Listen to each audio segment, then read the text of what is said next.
I'm here with the boys from Nanowar of Steel to talk about Dislike to False Metal, their latest record coming out March 10th, on my birthday, by the way, through Napalm Records. How are you folks doing? Oh, good. I think I'm doing. You're just doing. Yeah. I don't even know where to start with you guys as far as this record is concerned, but maybe let's start with Dislike to False Metal. How do you guys define false metal? We don't. So how do you dislike it? I mean, it's like random, right? You don't, if you have a definition, then you need to follow the definition. This is the other way around. When we dislike something, then we say, oh, this is false metal. This is why we dislike it. Then when you ask me, it's a recursive definition, right? It needs to suit every kind of thing we don't like, every time we don't like it. So if we have a rule, then we cannot break it. But we don't want to have a rule. We just want to be like despots and dictators of false metal. Yeah. For example, I don't like sweets with salt, and that could be categorized as false metal by the definition of Gatto. Wow, that is a very interesting definition. I like how you guys work backwards, almost like a crab. So very interesting, really. So when I was listening to this album, the first thing that I took from this record is that it feels different to me from Italian folk metal. I felt like Italian folk metal worked well, was a great record, but it works better if you're Italian. So me not being Italian, which, you know, we can all be Italians, unless the Roman Empire had stayed true to these days. Is this an easier album to listen to for somebody who's not Italian? Can you enjoy it more? It's a very weird thing that you're stating. Just because an album is written in Italian with reference to Italian culture and music and jokes in Italian and everything in Italian, it doesn't mean that if you're not Italian, then you cannot understand. You have to, of course, you will understand it fully. Maybe you won't understand it, you understand it, but if you listen to it carefully enough, then it will crawl through your skin and enter yourself. So, but in general, yes, I think that it's probably a better record if you're not Italian. If you have this minus in your life, if you're born with this handicap, then of course it's probably a better record. Yeah. Do you agree? Yeah, I completely agree. And yeah, actually, Italian folk metal was done just for the purpose of making something in Italian for our fans, since we were looking forward to do something in more international manner, in a more international approach. And finally, what we were doing in this more international approach came out and is this. So that's it. What comes first for you guys? Did you guys come up with a lyrical concept of what you want the lyrics to be and then design the song that fits those lyrics? Or do you have a melody, a song in mind, and then you craft the lyrics that match that sound that you've created? It's like kind of a chicken or egg. Which one comes first for you? It depends. There is not a general law. Sometimes the music comes first. Sometimes the idea in general comes first. Sometimes the first thing that came out to our mind is going to some true metal forums and just take the statements that you can find in the comments, for example. So the process is kind of different. It depends on the song, actually. One time, for example, the idea came out going to the toilet, just to take an example. Only, no, I wouldn't say one time. It's probably more than once. More than once. And I just let you guess which is the song, actually. Well, I was going to tell you guys the last track on the record, Power of Imodium, that song is very close, near and dear to my heart because I'm a regular user of Imodium. So I was really happy that you guys are finally giving praise to such a key medicine that life would definitely not be the same without. Yeah. Key is the right word because Imodium is the key to lock the gate, the gates of hell. Exactly. Yeah. Exactly. Yeah. And you guys, when you're on the tour bus, you guys know there's no shitting on the tour bus. So Imodium becomes really important. Yeah, we will discover soon. However, I didn't expect that Imodium touched you in your heart because it's way upper than what I expected. Yeah, but sometimes it starts with heartburn, and then the Ah, heart yeah, and then okay, okay, it kind of develops into something else. It kind of develops into something else. yeah, You should make Imodium for myocarditis, probably. yeah, Like I said, I need to buy stocks in that company because at my house we use it quite frequently. Some of us actually use it every time we go out just to be on the safe side. You know, just to be on the safe side. While I have you on the call, Gatto, we have to talk about Pasadena 1994. All right, so I feel like we could do a video of 1 hour talking about this just one song because it's glorious. First of all, it's the best Sabaton song not written by Sabaton since Bismarck. Like seriously, where did the idea for that song begin? from Bismarck. I think from Bismarck. I mean, the idea was that I think was that we were in contact with Sabaton, and so we had to think about something. And like we had this contact for the Sabaton open air. We said, okay, we need to get them into a song. And then we had discussions, and you know, we are Italians, and we still felt that there was this lack of Sabaton songs about the greatest battle, the greatest defeat ever endured by Italy. So the greatest battle by it's famous. It's in Pasadena, 1994, right? And so this is something that Pasadena, we knew that Sabaton would never sing about, but they should. And so we had to fill this gap. How was working? First of all, how did you guys get Joachim Broden to agree to be on a song that pretty much makes fun of the songs that he writes and he performs? Yeah. Actually, just one thing, sorry, it's not making fun. I mean, this is a serious song. Like the lyrics, there's no puns, there's no jokes. This is a very like when I listen to this song, I sort of start to cry because I think about that night I was a kid, and so it's not making fun. So I remember that famous battle as well. I was a teenager when that game happened, and I'll never forget Baggio's haircut. Never mind the penalty miss. His little rat tail. I'll never forget the ponytail.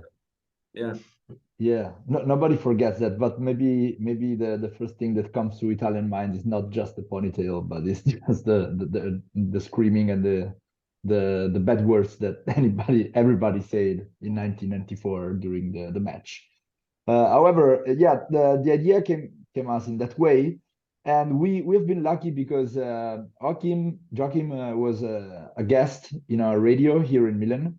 And the radio guy told me that and said, okay, oh, you can come because, you know, in Italy, we do these kind of things really between friends. Oh, come, there is a Joachim there.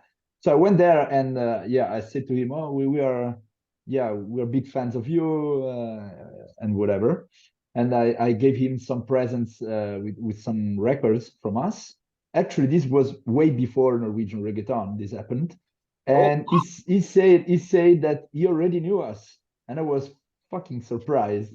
And he said, okay, let's get in touch. I really didn't. I mean, I was not expecting that.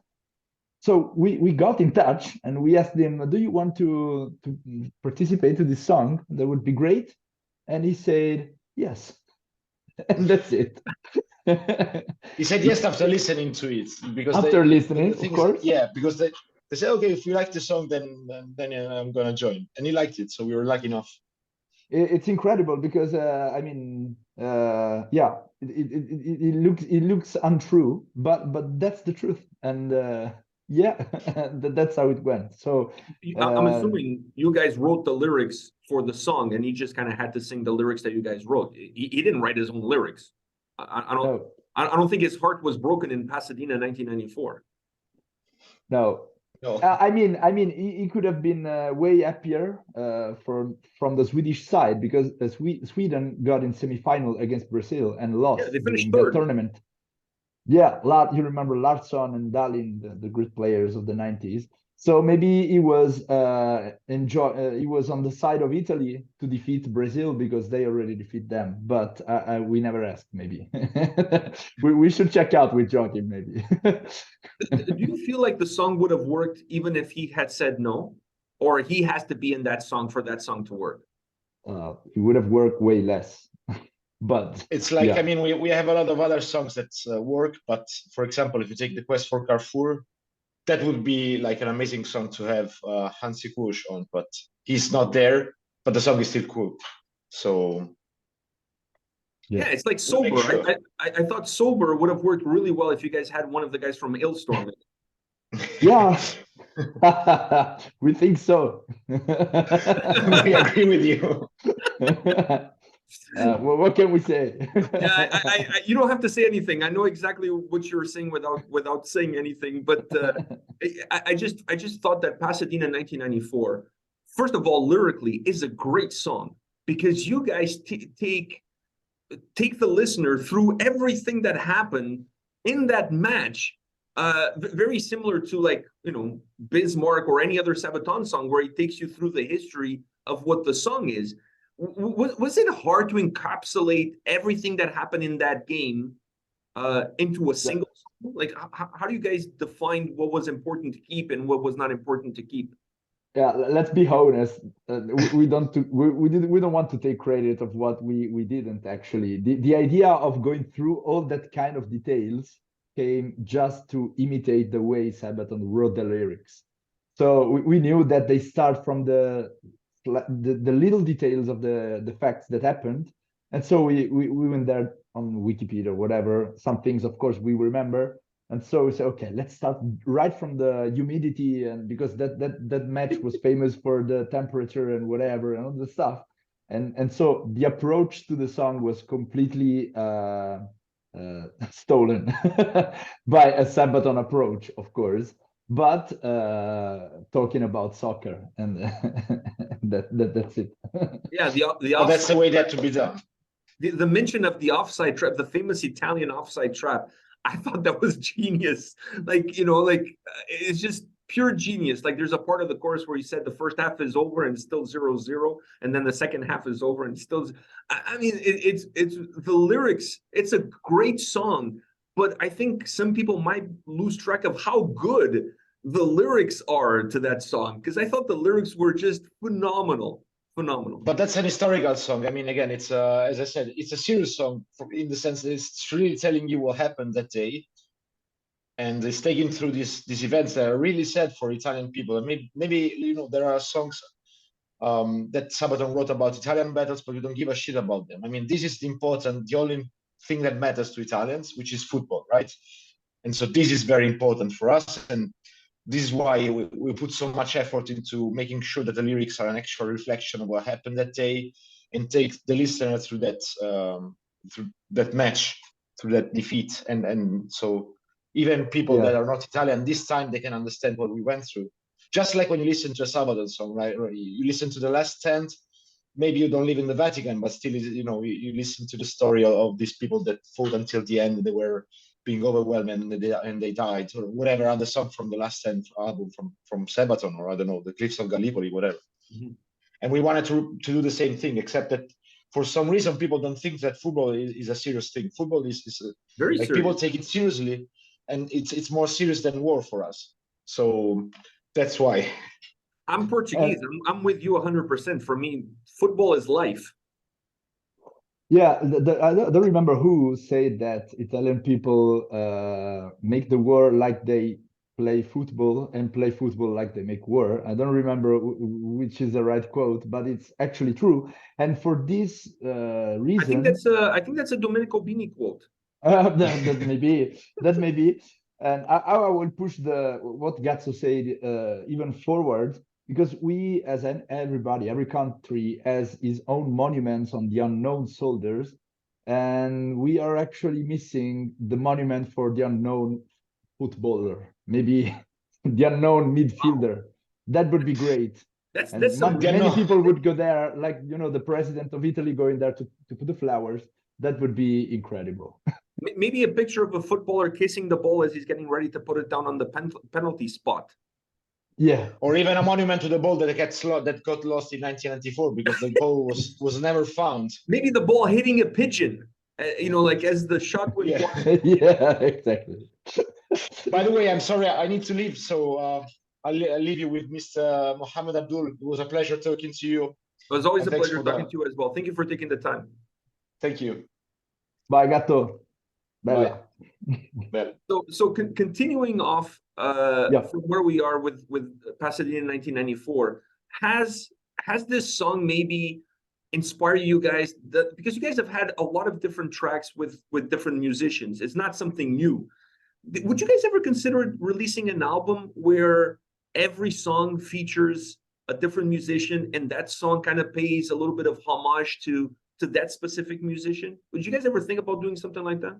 Yeah, actually, even this album could be a good occasion to that. We have a project in mind to do this kind of, this kind of approach. I don't want to tell you things because this project has a specific name, and we are referring to that since a long time. But in the end, we thought that for the beginning, because we consider this album the first real album with Napalm Records, because the first one was just in Italian. And so just to make a new record from scratch with Napalm, we didn't want to make something that was not so much related to us, because if you have a featuring in each song, you give the perception that you don't have your own identity. Which is true actually, because every song has its own style and it's different from the others. But if you do that, it's way more that kind of a message comes, way more hard way, and we don't want to say that, of course. So yeah, maybe in the future that would be a great idea. We're still thinking about it, and that would be a very good idea to do. But yeah, we are still shy at the moment, let's say. I mentioned before that this is from a non-Italian point of view, this is an easier album to understand, to grasp, to get into. But it's also, to me, a more guitar-centric record. There's a lot more guitars on this record. Do you see this album also being a little bit more heavier on? I'm not saying necessarily like the guitars are heavy, but there's a lot more guitar playing on this album. Yeah, I never thought about it. Actually, the two albums, Italian folk metal and this album, were written in the same time period. So it's hard to me to find some differences in the style because they were written all together during the COVID shit and during the years. Of course, the last songs of this new album were written some months after the ones from Italian folk metal, but the time period is the same. So I don't know if there are some difference in the style. The main difference is that the concept of the whole album is focused, of course, on metal, but Italian folk metal was not focused on metal. The main things where we were starting from were typical Italian folkloristic music.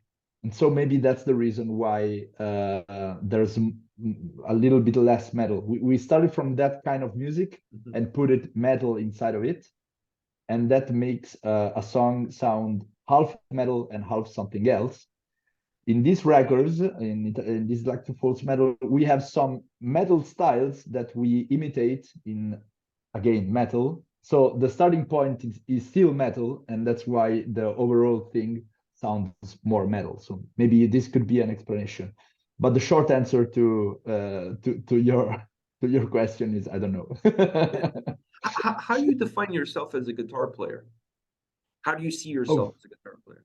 I don't get the question. In which perspective you're asking that? Like, are you someone who enjoys the creative side of the more technical creative side of guitar playing? Do you enjoy more the live performance and the freedom that you have as a guitar player? Do you consider yourself a virtuoso guitar player? Like, how do you define yourself? Yeah, I can go by exclusion. I don't consider myself a virtuoso. I don't like, actually, I used to spend many hours, days of my life to listen to virtuoso guitar players. And they all the time keep on reminding me that I'm not good enough. So I would say to myself that that has been a huge waste of time from an artistic standpoint, but even from a motivational one.